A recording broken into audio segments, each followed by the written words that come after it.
Welcome! Welcome. It's the latest episode of Potato Revolution. It is number 33. It is. We are your hosts. I am Andy. And I'm Mog. Welcome. There was a bit of a hesitation there. It was a bit of a hesitation. All right, on today's episode, we have Beau Fitzpatrick and Carly Milroy. You might know them. They do a little thing called YAWP. Yeah, so they came in, sat down, and we had a very interesting chat about not just the magazine, but lots of different things as well. Life, the universe. Yeah. All the things. That was good. At the end of the episode, we'll be playing a track from Jemma Nicole, so stick around for that one. But before we go to the interview... Have a listen to this. Oh, I like how you just popped in there. That was good. How are you listening to this? Are you on iTunes? Did you know that through iTunes you can review podcasts and rate individual episodes? Tell us what you think and take a moment to throw us some stars. Pretend you're a ninja. And if you're feeling particularly verbose, write a review. Go on, let us know that you're listening. Maybe you're streaming this from potatorevolution.com. You can find all the latest episodes there. And the links. What, the big cat? Nah, web links. You can click on to find out all about the comedians, bands, artists we feature on the show. That's pretty sweet. No, no. Is that all? Well, we're on Facebook too. What? We totally are. Oh, since when? Look, guys, like the page at www.facebook.com/Potato Revolution to stay on top of all the latest episodes, geeks, reviews, and more.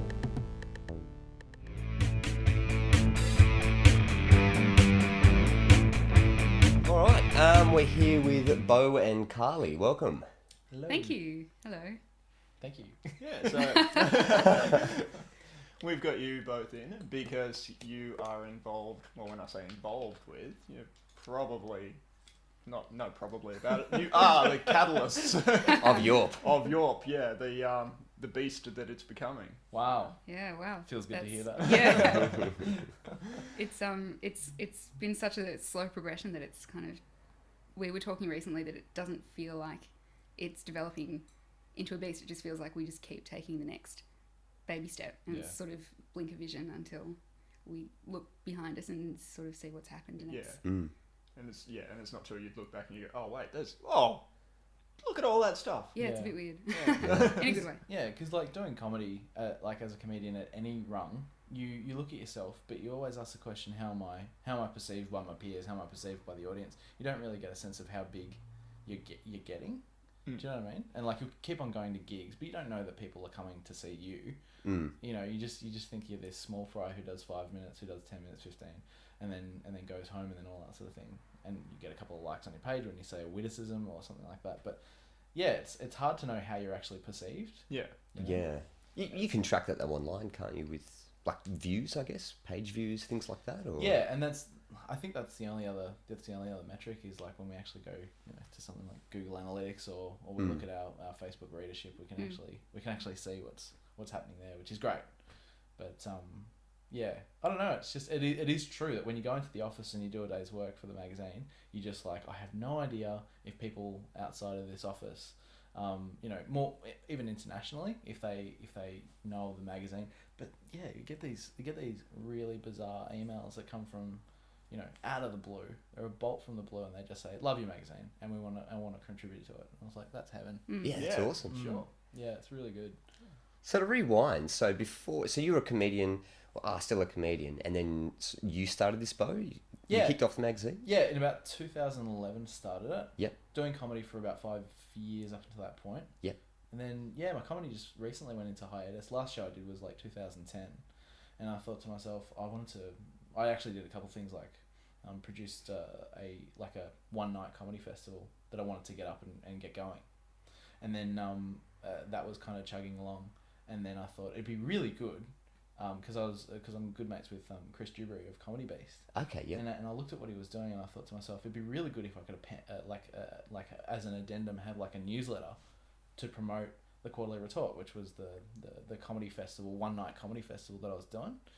And it turned out that there was more interest gathered on social media from the actual newsletter rather than the actual event. itself. The event itself was incredibly hard to kind of get consistent. It would be up one month, down another month, and all that sort of thing. But the one thing which was a constant was the magazine, and doing the Quarterly Retort and YAWP magazine at the time was really tough to manage for one person.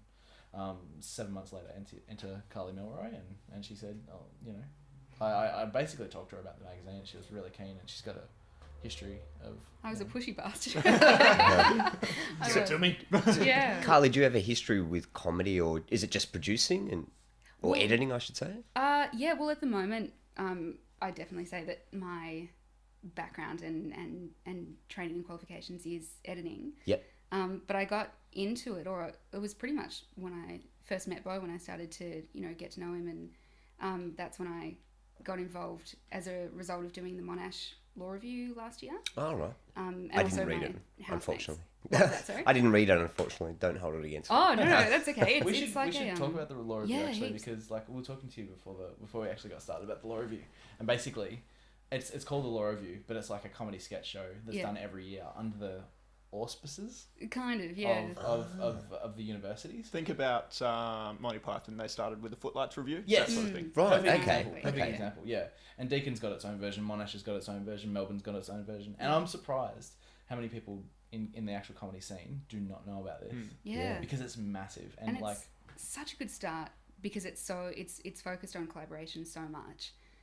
You've got a group of, I think it varies from like 6 to 9 cast members, and everyone works together and writes the sketches together, and it's over quite a long period of time. I think mostly 4 to 5 months or so. Yeah.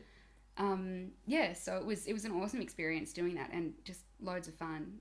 Most of my performance was in theatre, like comedic scripts, but I hadn't done sketch. Definitely hadn't done stand-up. Still haven't. No thanks. she has done stand-up. She did a gig a couple of months ago. I was going to say something. It was so far from being on the radio. Do you guys follow the D generation and all that sort of thing? Yes. Yeah. Melbourne Law Review. One of the first Melbourne Law Reviews was them. That's right. And they broke off and actually became the D-Gen. Barry Humphries started it. Ah, yeah. There you go. So Jesus, that whole thing about what are we 25, almost 30 years ago?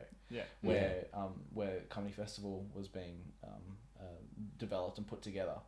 Barry Humphries is actually attributed, to start the Melbourne Comedy Festival in some capacity.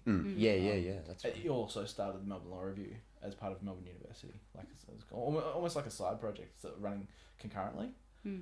So yeah, he obviously, it's like I think of some of the people who have been in stand up for 30 years who attribute their image to the start of the comedy festival. But Barry Humphries, has obviously had a huge part in Melbourne comedy and stuff like that. And when I heard that the D Generation had actually done it, I auditioned for it, and it's been great. It's been really good. Yeah. Yeah. Well, Anyway, it kind of corresponds with it's starting up again in a couple of weeks. And in a couple of weeks? This week for Monash. Yeah, I think so- Melbourne's 2 weeks away. Yeah. And Monash comes up first. They do their thing. Then once their season finishes, I think sometimes they overlap, sometimes they don't. Melbourne starts, and I'll send you guys some video footage because they give away trailers every time. Yeah, and what I was going to say as well was just give us the details, and we'll post them online for people who are listening. Great. Yeah. Yeah. Where they're at and that sort of thing. Yeah. Are you going to be involved with that with the magazine, sort of covering it or promoting it at all? I really want to. Yeah. We've already, we use our Facebook page pretty liberally. It's a big part of what we want to do is support projects that are happening just by getting the word out there as much as, we can. It's not a huge scope, but it might help.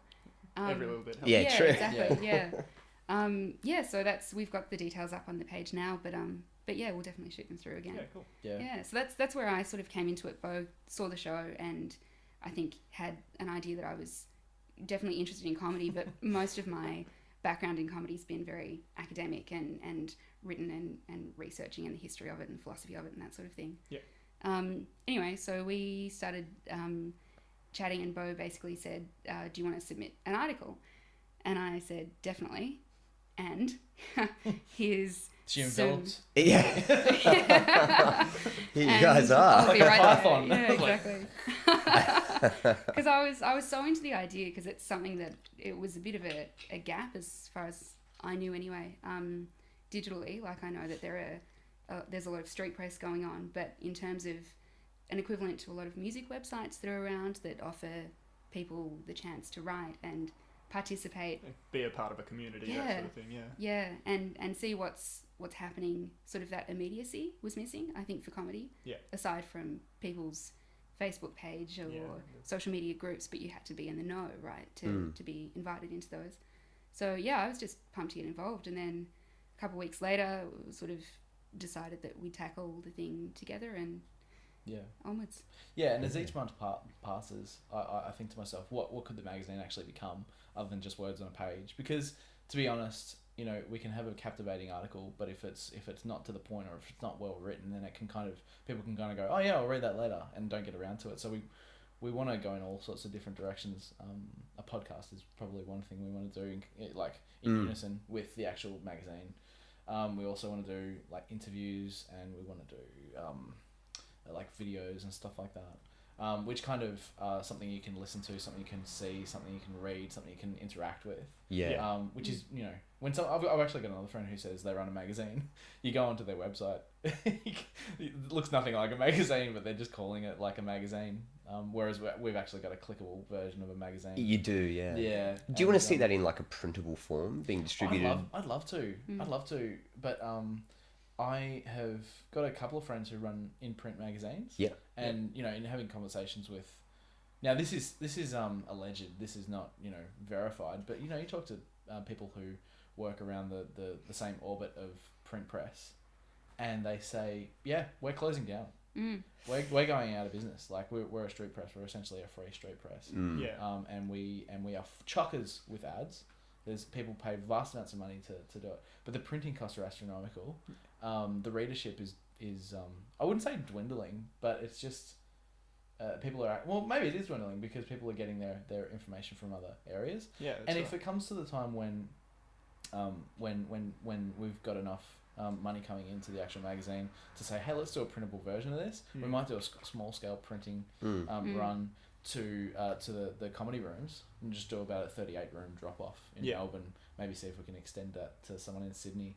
But essentially, we look at our diagnostics online, and there's this really weird following in Washington State, in Seattle in particular.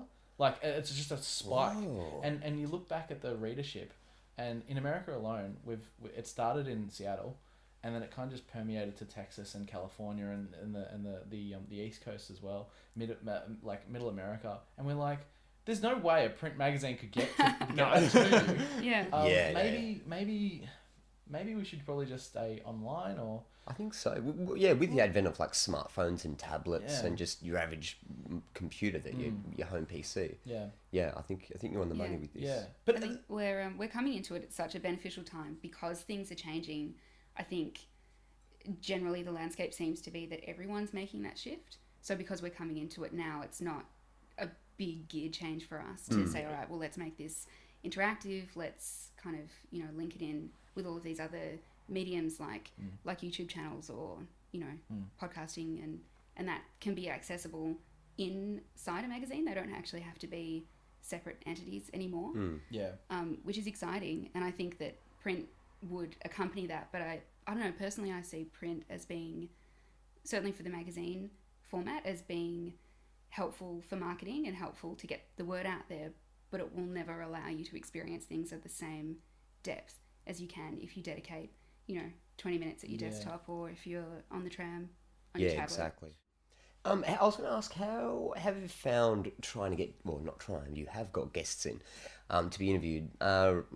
Frank Woodley comes to mind. That was really interesting reading that article. Like, have you found it like it's a struggle getting the bigger name people, or you've just clicked your fingers and bang, off you go? Do you know what's amazing is that I started, when we kind of first started looking for people, we had this attitude of, I'm really sorry to bother you. Is it okay? Can we please just borrow a few minutes of your time and speak to you? And, you know, I promise we'll make you look good. Or we just wanted to share we want to share something with people that had these terrific stories and great things to say in their experiences. And now getting the opportunity to talk to people who have definitely probably a broader exposure, like Frank Woodley, I don't think there's been any difference with the approach that he brought to an interview to the approach that we had with comics who were circulating rooms, you know, 5-minute spots in Melbourne back in September. They're all just people. Yeah, definitely. And the sincere kind of passion and interest and, content that they wanted to talk about was, obviously the experiences that Frank Woodley has are going to be very different, and just, he's got 20 years of experience plus behind him, but certainly not the energy and enthusiasm with which he wanted to engage, certainly when he was through the door. Yep. So I don't know, I think that the more we cover, the more publicists and producers and people who are in a position to set up the interviews will want to put the comics in that position gladly, I think, because they just want to talk about it. It seems that, if you're in the industry, you're not going to be picky about who you get to nerd out with, I suppose. Yeah. And also remember that it's a case of when people, month by month as after issue releases, people are aware of, the increase of quality and scope and what we can do and all that sort of stuff. So you do get these messages coming through from production houses going, we manage and such, and we'd like to have an interview, and this happens on a national and international scale. And we have a small freak out session. We're just going, oh my god, look at your email, So they're just throwing you these bones, almost just being like, please come to me. I don't know I don't know the conversation that preceded it for them. Yep. But it's obviously sounds something like, these guys are a publication, they're good, they're all about comedy, and then they send the email. And I don't know how they found us, and we don't ask. Well, dude, that's a good sign. That's a really good sign. Yeah, it's exciting. I'm not going to pretend that we didn't put in the work to try and, form these relationships with these people, and that was fun in itself, and exciting. But once you're chatting with someone about one comedian, they'll kind of go, oh yeah, and we're also representing this guy or that, girl, this comic, and everyone pitches in. It's a lot more natural, I suppose. Yeah, but it's very blatant as well. Like, I've never, as a comic, if I do a gig in a room, I've never walked into a space and just gone. It's always been something to the effect of like, oh, you never know who's in the audience. You never know. There might be a scout. There might be a talent agent. There might be someone from a production house. There might be someone who loves you, who's actually a celebrity themselves that retweets something that you say or do or follow this guy or that. You never know. You never know who's going to be in the audience. But with running a magazine, you know exactly the opportunity that was presented to you. It's put in your face, and people, so for instance, people who run the comedy festival will get in touch with you and they go, Beau, this is a big opportunity. We're leaving it in your hands. We'll see you soon. If you didn't follow through on it, it would be bad, wouldn't it? Yeah. And so you're like, Jesus Christ. Yeah, your face. But essentially, no, the language is much softer. But essentially, they're putting that's the message. That's Yeah. the message. Yeah. And you say to yourself, I've never been in a situation where I've been saying where it's like I haven't had this laissez-faire attitude in life where I've just been like, oh, we'll see what comes from it. This person has come into your life through an email or a phone call and just said, this is put in front of you, I'll leave that with you, we're watching you. Yeah. and then you go out and do it, or you don't do it, and then the opportunities kind of come from there. And if you don't do it, then obviously it's not going to come again. Yeah, you really have to have that conversation with you. And we were at the height of our stress was Comedy Festival this year. Yeah. Because we were having these conversations and we were making declarations which we didn't know we could fulfill. So there was 485 shows in the Comedy Festival this year, and we declared that we'd cover 250 of them. How'd that go? We covered like 240 something. That's close enough. Yeah. And what's the average? What's the average amount of team members you've got or you had during that time? Sort of hands on. Yeah, we had about 14 writers. Yeah, about that. And 4 for that to cover that. Yeah. And some auxiliaries, like 5 auxiliary writers who would come in if someone said, "Oh, I've died," we'd say, "Okay, well, we need to replace you." So they'd come in and they do writing. And it was kind of like this. It was I've never experienced anything like it. Go. Sorry. No.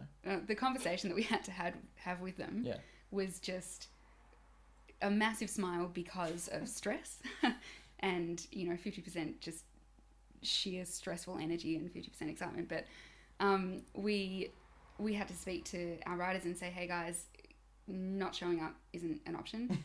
Not handing in a review isn't an option.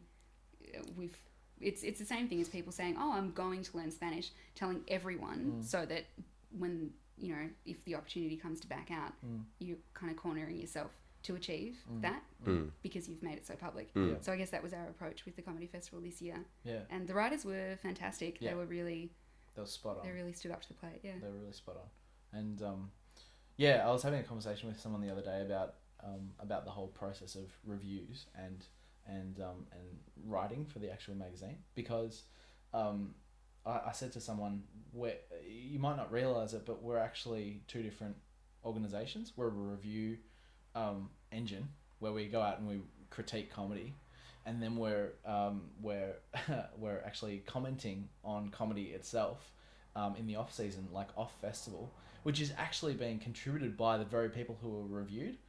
And we thought very early on in the piece, like, how are we going to get around this? How are we going to review a show, write that show was appalling, and then the next day call them up and say, do you want to write for us? Because we really like your writing. And the fact of the matter is that it all comes down to reputation for us, I feel. I feel that we've got to the point where we're like, if you got to realize that people are going to be down our throats if you say to us, oh, why are they contributing? You already gave a review. But I'm just like, we're two completely different companies that do one thing and then the other. And because we like being a bunch of people that can contribute to the magazine, give us your opinions. But if you ask for a review, just be very aware that your previous work with us has no bearing whatsoever on how that review is going to go. Which I really like, because I think it's important to actually go through that kind of exercise during comedy festival of putting ourselves out there and talking about comedy. And it's a funny thing with reviews. I mean, obviously comedy is so subjective and comedy style. Like you're probably aware of Helen Razor's review for Eddie F. Yeah. Oh, I got reviewed by it. Yeah, and obviously he's sold out, and all these punters are going, yeah, we love him. Oh, with Eddie F. With Eddie F, and they're going, so their review was like, we love him on Facebook, like, blah, blah, follow. But her review was like, 1 star, fuck him, he's a this and that. Yep. And that bearing is like, can they work? Could they ever work together in the future? Like, I can see it being very volatile. The public versus the people who deem themselves critics? Yes. Yeah. I don't think so. I think the pathway of the critic is kind of degrading. It's because now it's just so open source. People can say anything about anyone. Yeah, everyone's a critic. Everyone's a critic, and they've got Facebook and things now. So. Yeah. So if it becomes something that's not relevant, we've answered our own question, and it becomes irrelevant. So stop doing it. I think the thing that may take for me, certainly as consuming reviews and creating them, the thing that takes the edge off that volatility or that conflict is what you would hope is a general respect on both sides of the table, from the comedians and from audience members and the reviewer, a respect for honesty, and a respect for the performer. Like, I would never condone or publish a review that was blatantly attacking with no sort of substance behind it. And I think that's our approach, regardless. But also a respect for the honesty in terms of, if you get a positive review, that's that reviewer's honest, genuine opinion. We're not here to kiss ass. We want to, I don't know, congratulate, or not even congratulate, but just basically tell readers what we genuinely thought. And by we, I mean ourselves as editors and the writers that we are working with and have the privilege to work with. A balance, I think it's balanced. And I think once both sides of the table kind of say, all right, this is what we're here to do, and we respect each other, and if it isn't a rave review, it isn't, an attack, which I suppose is probably a different approach perhaps to Helen Razor. But yeah, definitely. Like a perfect example is, and one of the most comforting things to hear during the comedy festival, they didn't know that they were talking about us, but I kind of saw it as that they were. When they were talking about reviews, one of the biggest things that they hated, and that I personally hate, and I've experienced firsthand, is that when you do a show, you've got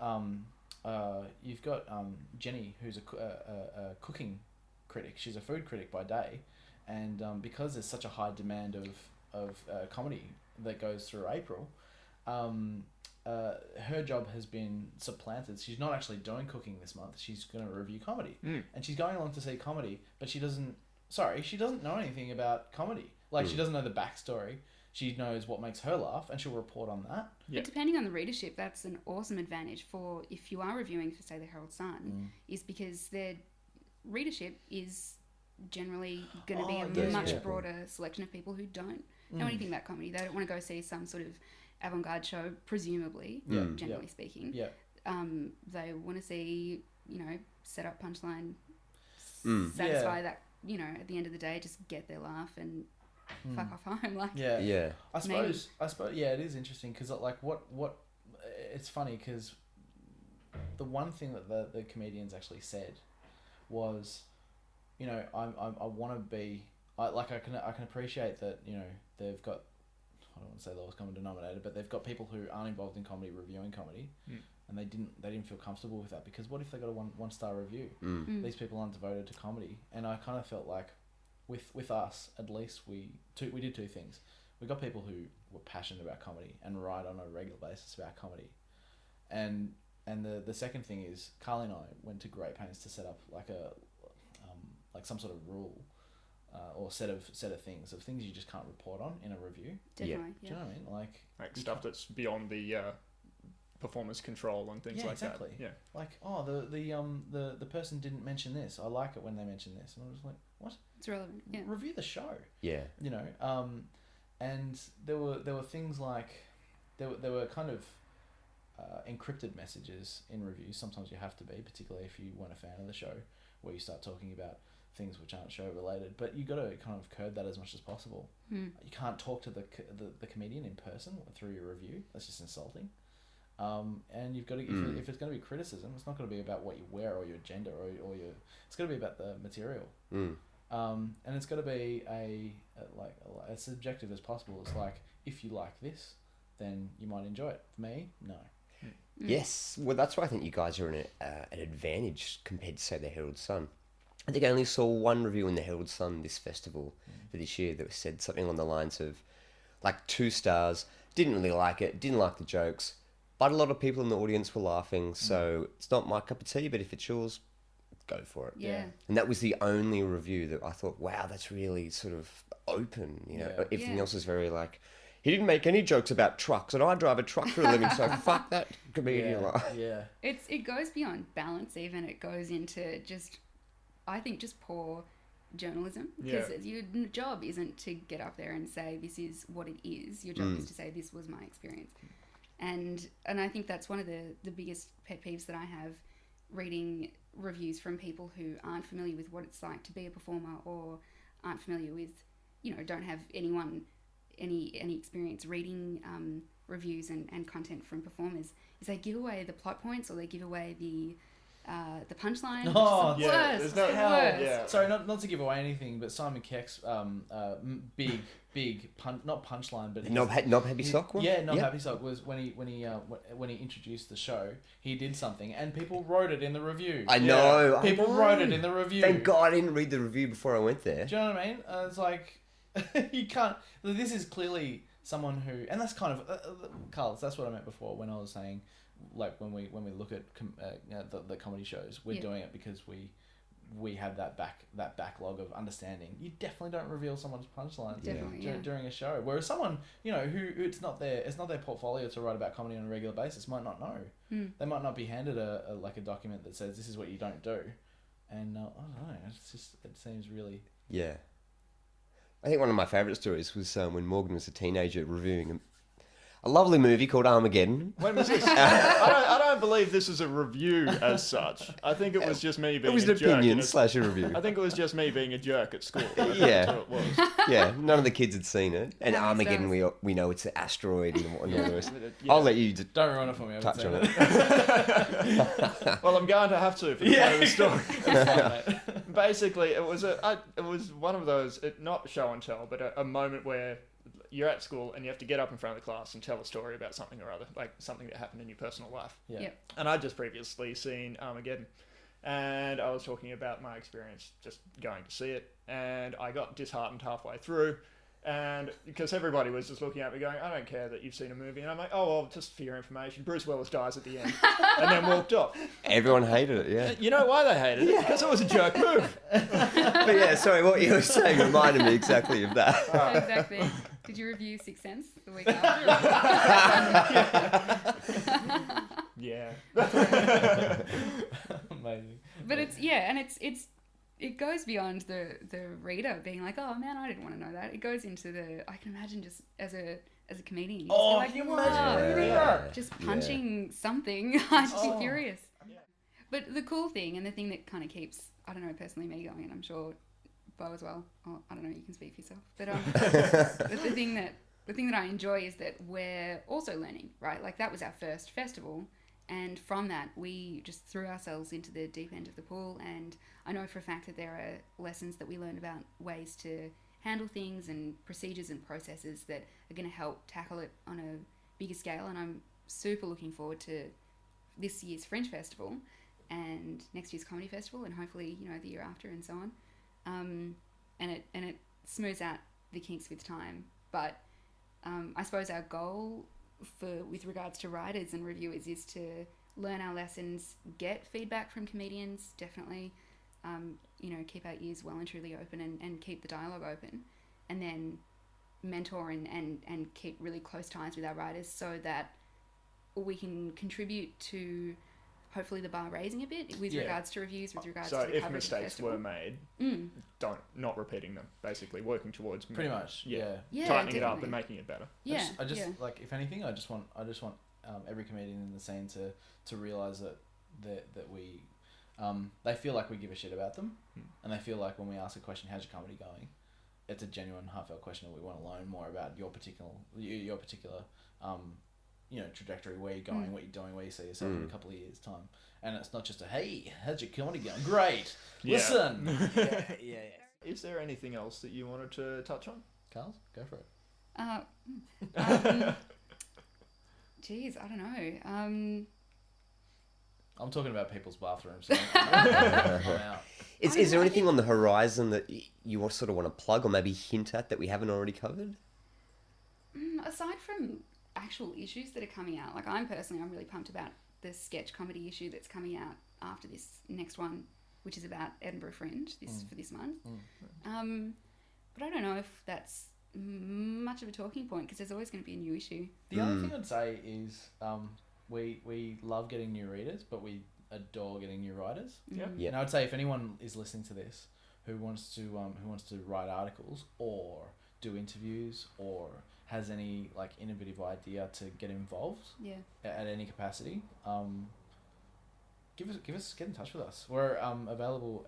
We're contactable at info@yawpmag.com.au. Cool. I'll chuck the relevant link up there. Yeah, great. Cheers, Just let us know who you are. Let us know what you want to do, and I'll let you know back. Yeah, I think the thing that I hope from my own experience, because I've done a lot of writing with other websites and tried to contribute to as many different sorts of projects as possible online from a writer's perspective. Yeah. And the thing that I would love to, I suppose, contribute as a result of that experience is that experience of being able to help writers and mentor them as opposed to just snatching what they have to hand up, chuck it online and move on to the next person. Just harvesting them basically. Yeah. And we've both loved working with our contributors, and we, view YAWP team, like people are starting to refer to the team as YAWPsters, YAWPettes, YAWPers, whatever.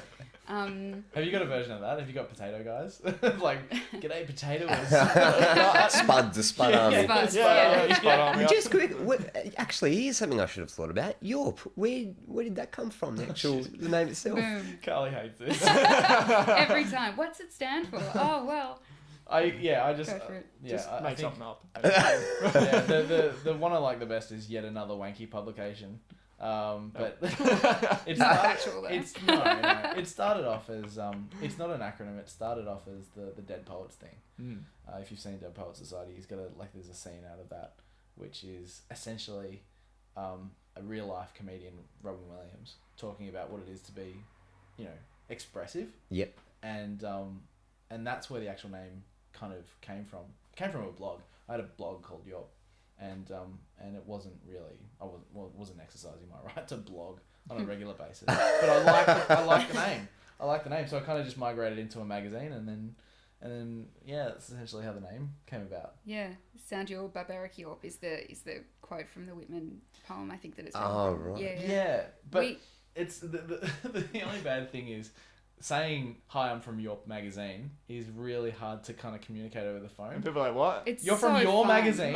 You're someone. We interviewed the Kransky sisters, and one of them said, "You're from Yawn magazine." I'm like, yes, we're from Yawn magazine. You That's get a to good the end, start. It's like correcting your own name. Yeah, so So- funny. We had a chat shortly actually after I signed up to join. And we kind of said, okay, well, the name, does it stay, or do we want to change it and make something completely new out of this new team, or what do we kind of want to do?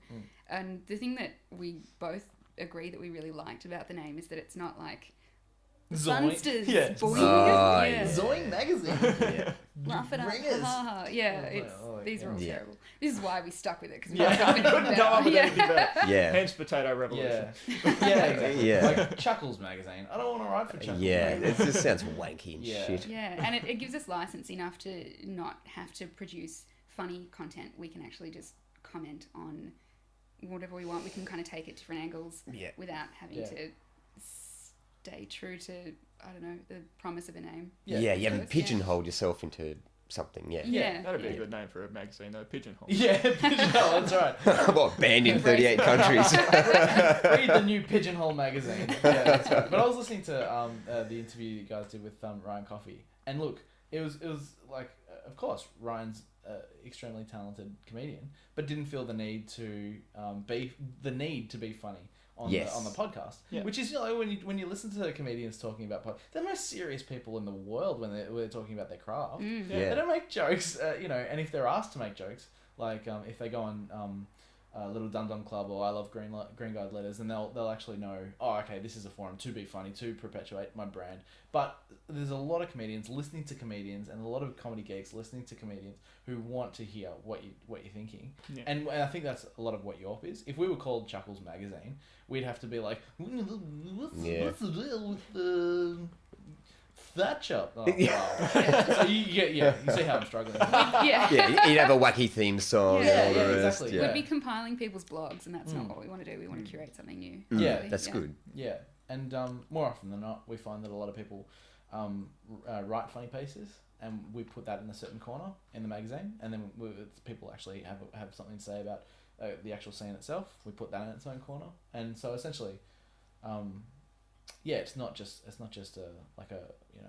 we don't like. And another thing is, I think that there's enough things like BuzzFeed. I think there's enough things like The Chive. Absolutely. That market's covered. Yeah. Yeah. We want to be someone who talks about comedy for people who really give a shit about where it's come from, where it's going, and You don't need another top 5 list of something. I don't think so. No. Yeah. No, I don't think so. We might, lists aside, we might create certain things that make things readable and entertaining, but it's our first priority is message. How wanky does that sound? The Mighty Wank. There's Eminem. Publication. Yeah. Mag. Yeah. I think if people want to hear more or look into it more, they can check the links and they know Oh, where of to... course. Jeez, Yeah, how about definitely. the website? www. .yourmag.com.au. No, you finished it. Yeah. It doesn't. that not you finished bit. That's not part of the. Yeah. Well, thanks, Beau. Thanks, Carly, for coming in. Thank It has you. been Yeah, a thanks pleasure. for coming in, yeah. It was fun. It was great. Cheers.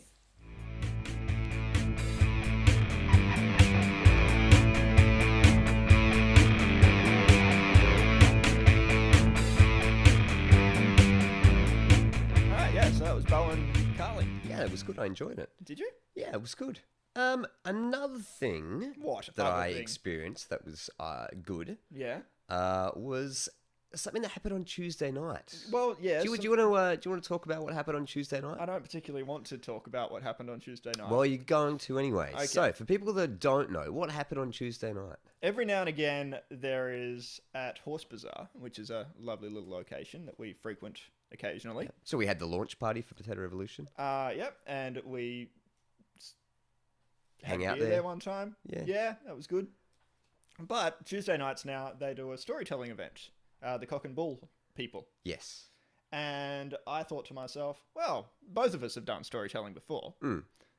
This probably has been a year since we've done the storytelling thing. Yeah.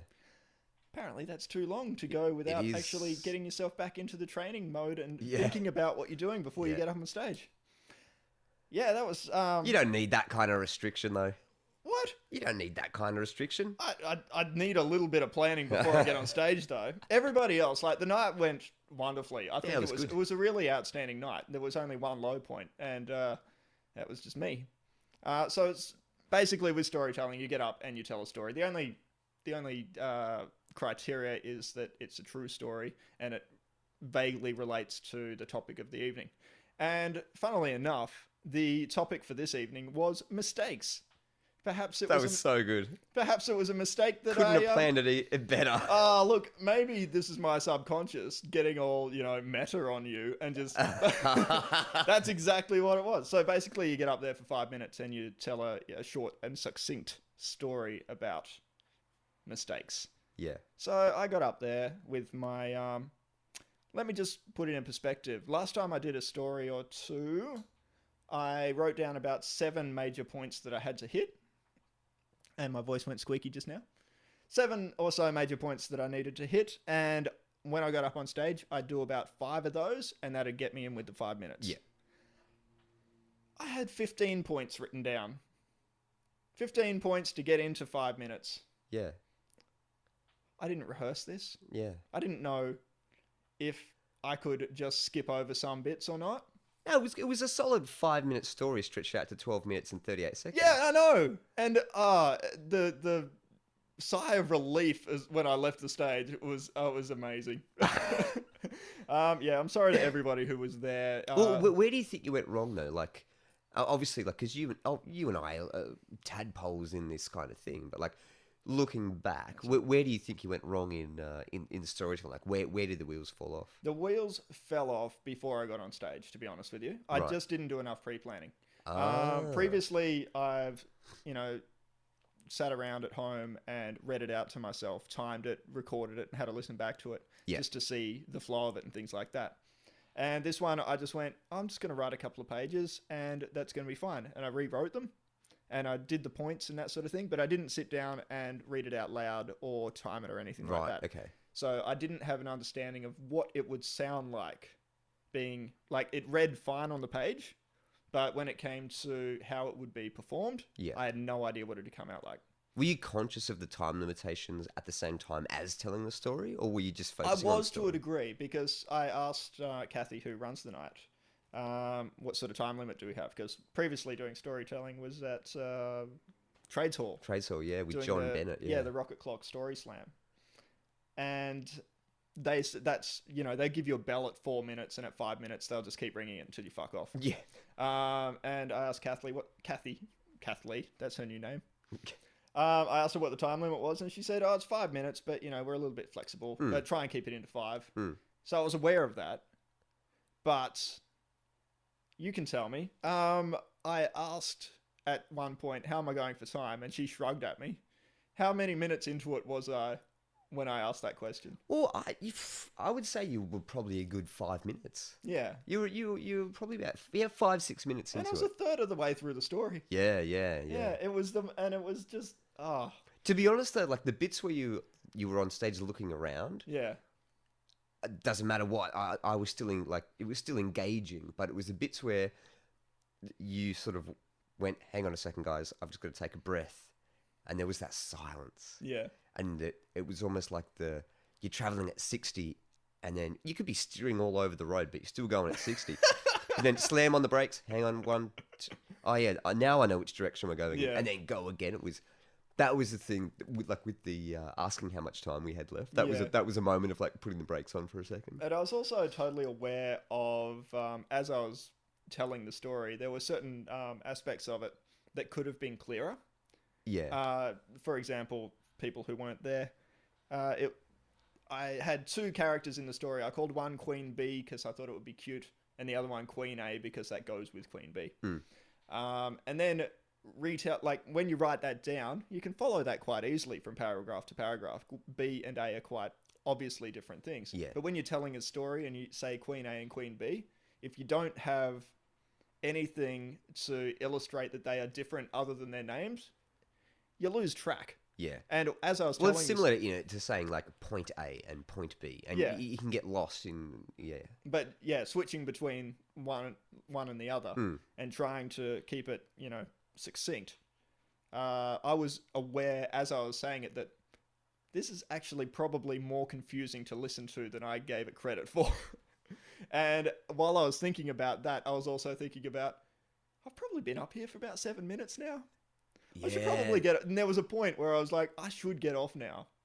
And yeah, that was when I asked, how am I going for time? And then I needed a drink, and somebody gave me a sip of their very strong, I don't know what the fuck was it. It was pirate drink or something, I don't know. It was like a bottle of petrol or something. That was ridiculous. And and then I got back on and tried to shuffle forward. No. You ended it quite abruptly as well. That's the one thing I noticed. You kind of went, "Oh, look, we'll just leave it there, guys." I remember saying believed that this story had a point, but I don't remember what it was. Yeah. Because I just lost faith in it, because I'd been up there for 12 minutes just talking straight about little details that had no impact whatsoever on, so the lesson to be learned from that, though, is just prepare. If you're ever doing a story or a stand-up or something like that, don't just go on pretending that you're going to know everything or you're just going to come up with it. Unless, you've got a gift for it. Yeah. But, like, if you're one of those people that needs to prepare, like myself, just do the work. Yeah. Do the work and make it happen. Well, one thing that I noticed you have been doing the work for isn't storytelling, but it's just stand-up. Your stand-up routine. Oh, yeah, that's... I should do the gig plug. Yeah, well, I was thinking that. Well, I mean, yeah, the storytelling was a fucking interesting experience. Like, that was weird. Look, comparing that to the stand-up. Where are you going with this? Well, I was just going to say, yeah, it's like seeing you being like confident, know what the hell you're doing and stuff like that. So the stand-up comparatively to that story was really weird to see it. But oh, well, thank you. That was, that's positive feedback.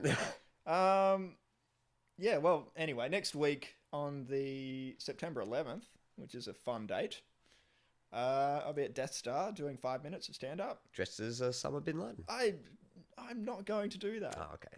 I bought a Star Wars t-shirt, a t-shirt with Star Wars in it. I thought I might wear that to Death Star Canteen and see if it was, fun. Fun. I didn't know in no way hacky or no, it's not really hacky. It's just a thing. Well, I was gonna wear that t-shirt. It's for a Star Trek t-shirt. Get up on stage and go, look, I wore this t-shirt just in honor of being at Death Star Canteen. Is it cool or not? And if people say it's cool, I'd be like, yeah, cool. And if they say it's not cool, I'd just take my shirt off and do the rest of the show. Just take your shirt off and have Eddie Izzard written on your chest. So that's happening next week, 8:30. It's 80 Smith Street. Kaz Riot Shop's Dirty Secrets. Downstairs in the bunker. $5 to get in. That's Come going along. to be happening the 12th? No, September 11th. No, it is, yeah. Remember how we just had that this conversation? is why I thought I'd double check, and apparently I've got a phone built in the 1800s. I apologise. It's called the I Apologise, as opposed to the iPhone. Correct. So look forward to that. Another thing to look forward to is the Melbourne Fringe Festival. Yeah. That's coming up just around the corner. That's the 18th of September. Starts on a Wednesday. Goes all the way for 2 and a bit weeks till the 6th of October. That's a Sunday. And there are a bunch of great people that you've got to go and see. Yeah. Let's just talk about some of the people that we think are worthwhile. You've got a little list there. Yeah, I've got a list. I mean, obviously, we were speaking before previous episodes. Alistair Tremblay-Birchall and Pat Bircher. So what they've got going on. Yeah, they've got a stand-up show. It's going to be straight stand-up for an hour. Yeah. But then at 9:30, when that finishes, they're going to be moving to a different room and taking the audience with them, hopefully, to a little thing they're calling Soul Bank. Soul Bank, yeah. Have a listen to the last episode we had Al in? I think it was. Does he like being called Al? I've called him Al now. It's out there now. Jesus. It's out there, Al. I'm not checking the emails for the next month. You're dealing with that shit. I know. Sorry, Alistair. I feel like, we're on a first name basis. I should be able to... Yeah, but I'm shortening the first name. What? He calls me Mo. It's fine. All right. And he calls you... I don't think it's a thing that's happening. He calls you Roo. No, he doesn't. He does behind your back. All right, that's it. Anyway, yes. Those guys doing their stand-up and then the Soul Bank thing, which is a bit of... I don't know, alternative comedy. Yeah. Just go and see what happens. Yeah. It's the second part is free, but go along and see their stand-up show first because they're good at what they do. Yeah, and just quickly, another thing is a lot of the times with the Fringe Festival, it's either their show is comedians, their shows there. It's either going to be a refinement of what they've done for the Melbourne Comedy Festival previously, or it's then going to be sort of like road testing what they're going to be doing for next year's comedy festival. Not everyone, but at times that does happen. So either way, you're getting a glimpse into something that is good. Yeah. Yeah. But what they're putting on a show and they're doing it for a run of 2 weeks. Yeah. It's going to be good. It's going to be worthwhile. So yeah, that's who you want to go and see. Somebody I want to go and see is Neil Sinclair. He was at Storytelling. Charmingly Useless. He's doing a show called Charmingly Useless, and I'm impressed by that because his photo has him in a yellow raincoat and little hat. Yeah. And a black cat that reminds me of a cat that I used to live with. And I'm just like, oh. But also he's hilarious. Yeah. Yeah. Who else? Who else is there? Well, obviously, if you've listened to previous episodes, we was talking to Nick and Lou from Girls Interrupted. That's right. They're doing a show called FML. Yeah. I don't know what that stands for. You should ask some kids. They'll know. I know what it stands for, but I'll just ignore it. I almost... Because apparently I'm 31 years old and I know all the stupid internet lingo. You know what all the kids are talking about. Yeah. What else is good? Something... We got Murphy McLaughlin as well. His show called Has Two Last Names. Yeah. Because he does. And it's a free show as well. Yeah, but that is true. But go and see him because he's a lot of fun. Yeah. If you're not too sure what he's about, go back to previous episodes and have a bit of a listen. Yes. There's also Dave Callan. You may have heard of him. He seems to be a name of I don't know the guy. But... he's one of these up and comers. Yeah, I think he's just starting out. But he's doing just a show. Came off the workshop at Melbourne Comics Little Less Lounge, Conversation is what his is called, so that's probably worth going to check out. Luke McGregor, My Soulmate is Out of My League. That's actually a show he did for the Comedy Festival. So he's going again. So if you missed it the first time, go and see it again. I think he may have won some kind of award for that one, actually. Really? Okay. I'm not too Well, sure. I'm out on the saying that. So if he didn't, I apologize. But if he did, I'm on the money. It's good. Okay. Another person. What? Oh no, you go. No, you go. You hang up. Okay. Charles Barrington, Unlike Barrington, that's something that you should go and see. If you don't know who Charles Barrington is, you're missing out. He's a hell of a character. Yeah. Yeah, exactly. Yeah, it's character based, yeah. And something else that's very worthwhile is Simon Keck's Knob Happy Socks. Yeah, fuck yeah, I was about to mention that. Another one that was it did very well at the Comedy Festival, and if you didn't see it, I highly recommend you go and see it. We spoke about that once before. It's really well done. It mixes like a heartfelt message and comedy. It's really well. Yeah, it takes you on a journey. Can't recommend it highly enough. It's fucking good. Yeah. Another one that I recommend you go and see. I haven't actually seen the show, but that's because it's new. Andy Matthews. He collaborates every now and again with Mr. Tremblay Birchall. He's doing a show called String Theory, and from what I've seen of him, I can highly recommend you go and see him too. Yeah. What else is there? Simon Taylor. Simon Taylor. Yeah. He's someone who he's just come back from the US, touring over there and whatnot. He's a very funny guy. Obviously, you can find all the links and things like that at the melbournefringe.com.au. Yeah, but I would say check out Simon Taylor. Like he's Australian, but but he's okay. No. What are you, an Australian apologist? No, I'm just finding it hard to word how. Just go on YouTube, type in Simon Taylor. You get a good understanding. He's pretty switched on. He's got some very sharp observations, I should say. Yeah, especially about the English language and things like that. Yeah. But I was going to say, Xander Allen. I'm really keen for Xander's show I called suppose you Glam. should go and see him. I think we had him on the show. I think he was an all right guy to talk to. Nah, he's cool. I want to go see it. He's lovely. No, we will go and see him. Yeah. There's no question of that. He's doing a show called Glam. Another thing that you might want to go and see, I don't know if you've heard of, there's this little purple fella that's been running around. His name's Randy. He's been on telly a couple of times. He's doing a show called The Last Temptation of Randy. You guys will know what this is.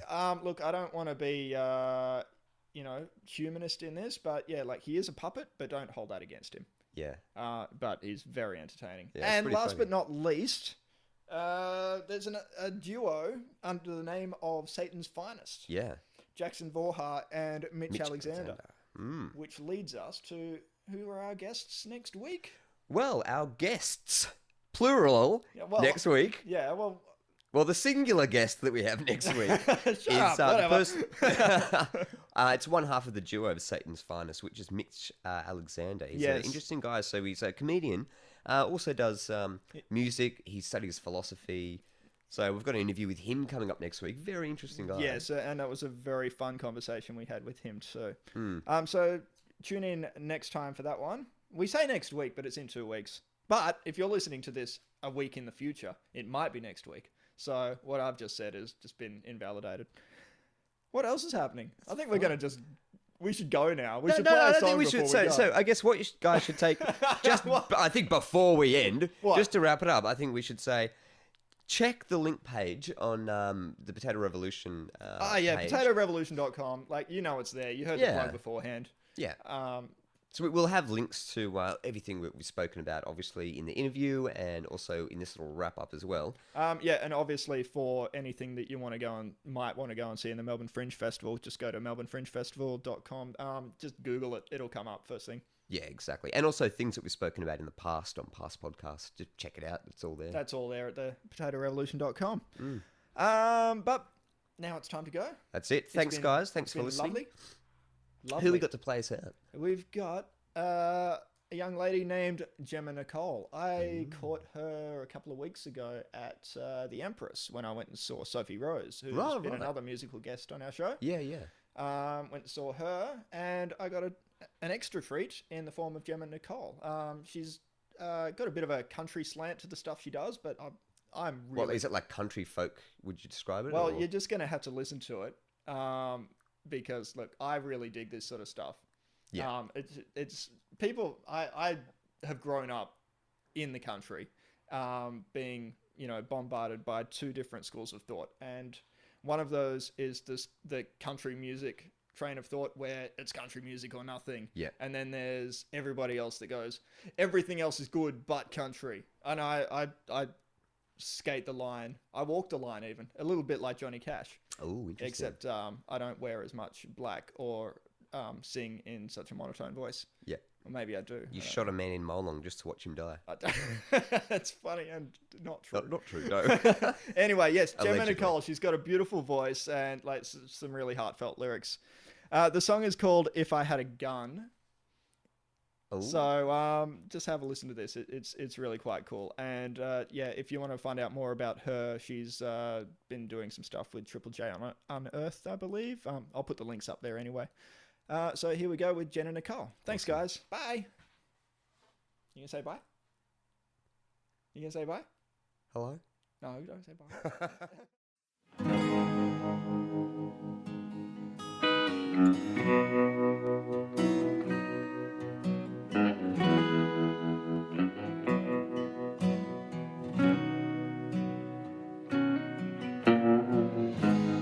If he only had a gun,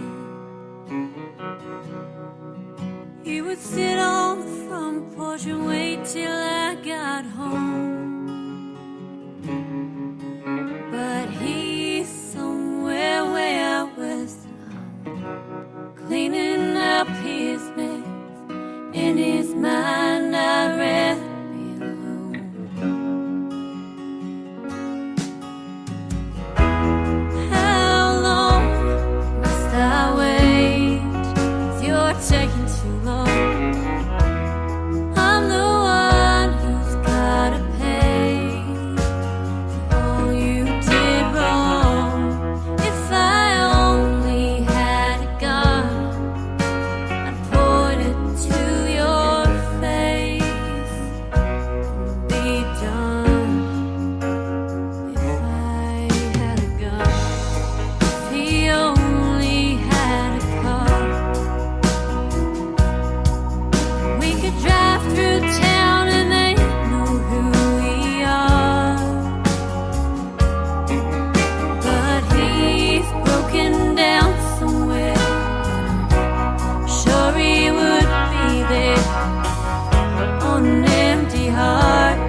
taken to